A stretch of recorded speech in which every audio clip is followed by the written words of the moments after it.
नमस्कार दोस्तों। इजराइल पिछले 80 घंटों से ईरान पर हमला कर रहा है।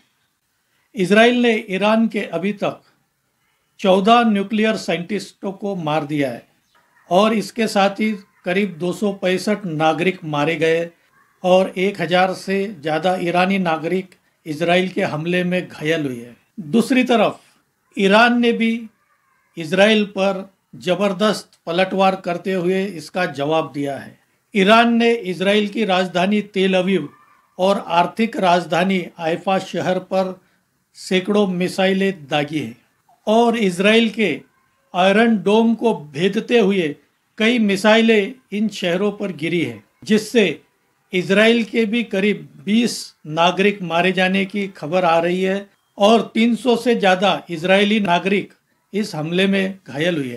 इजराइल को ईरान से इतने बड़े पलटवार की अपेक्षा नहीं थी। इजराइल अपने नागरिकों का ज़्यादा नुकसान सहन नहीं कर सकता, यह बेंजामिन नेतन्याहू को भी पता है, क्योंकि इजराइल में ही बेंजामिन नेतन्याहू के खिलाफ वातावरण निर्मित हो सकती है और उनके सरकार को खतरा हो सकता है।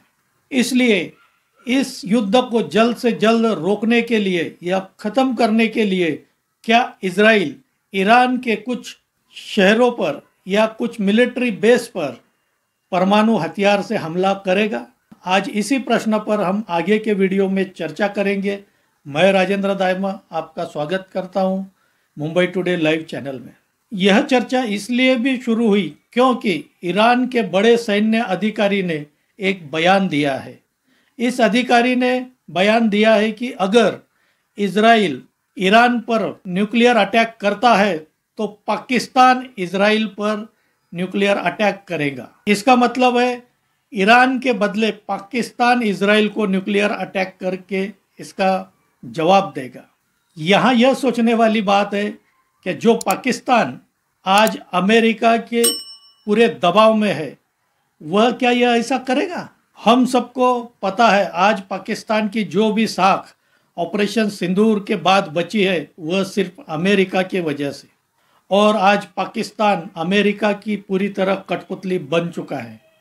यहाँ तक रिपोर्ट आ रहा है कि पाकिस्तान अमेरिका के लिए ईरान की जासूसी कर रहा है और अमेरिका को खुफिया जानकारी भेज रहा है और यही जानकारी अमेरिका आगे इजराइल को दे रहा है। एक तरह से आज जो पाकिस्तान ईरान के साथ गद्दारी कर रहा है, क्या वह ईरान के लिए इजराइल पर न्यूक्लियर अटैक करेगा? यह आज एक हास्यास्पद लगता है, क्योंकि इसके तुरंत बाद पाकिस्तान के रक्षा मंत्री ख्वाजा आसिफ ने एक बयान दिया है और इस ईरानी अधिकारी के बयान का उन्होंने खंडन किया है और उन्होंने इस बात से भी इनकार किया है कि अगर इजराइल ईरान पर परमाणु हमला करता है तो पाकिस्तान जवाब में कोई इजराइल पर परमाणु हमला करेगा। यहाँ सोचने वाली बात है, ऑपरेशन सिंदूर के बाद पाकिस्तान का डेलीगेशन सबसे पहले किसी देश में गया होगा तो वह ईरान गया था और खुद प्रधानमंत्री शहबाज शरीफ इस डेलीगेशन का नेतृत्व कर रहे थे और उनके साथ बिलावल भुट्टो भी थे। एक इस्लामी राष्ट्र होने की वजह से पाकिस्तान ने सबसे पहले ईरान से मदद मांगी थी, लेकिन आज वही पाकिस्तान ईरान से गद्दारी कर रहा है। आज दूसरी यह भी खबर आ रही है कि भारत के प्रधानमंत्री नरेंद्र मोदी ने इजरायली प्रधानमंत्री बेंजामिन नेतन्याहू से फ़ोन पर बात की और बातचीत के बाद भारत सरकार ने ईरान में पढ़ रहे करीब 1600 भारतीय विद्यार्थियों को तेहरान और आसपास के शहर से निकालने का एक प्लान किया है। इन भारतीय विद्यार्थियों को आर्मेनिया के रास्ते हिंदुस्तान लाने का प्लान भारतीय सरकार ने किया है। इससे तेहरान शहर और ईरान में इजराइल कुछ बड़ी कार्रवाई करने की आशंका लग रही है। और क्या इजराइल सही में न्यूक्लियर अटैक करने की सोच रहा है? दोस्तों, आजकल युद्ध सिर्फ हथियारों से नहीं, माइंड गेम से भी लड़े जाते हैं। आपको याद होगा 2-3 दिन पहले ही इजराइल के हमले के बाद तुरंत अमेरिका के राष्ट्रपति डोनाल्ड ट्रंप एक्स पर एक बयान देते हैं और ईरान से अपील करते हैं कि वे तुरंत युद्ध रोक कर डील कर ले, अपने न्यूक्लियर प्रोग्राम को स्थगित कर दे, ऐसा उन पर दबाव डालते हैं। क्या इजराइल और अमेरिका मिलकर ऐसा कुछ माहौल बना रहे हैं?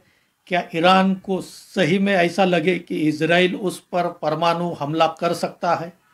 यह एक माइंड गेम है।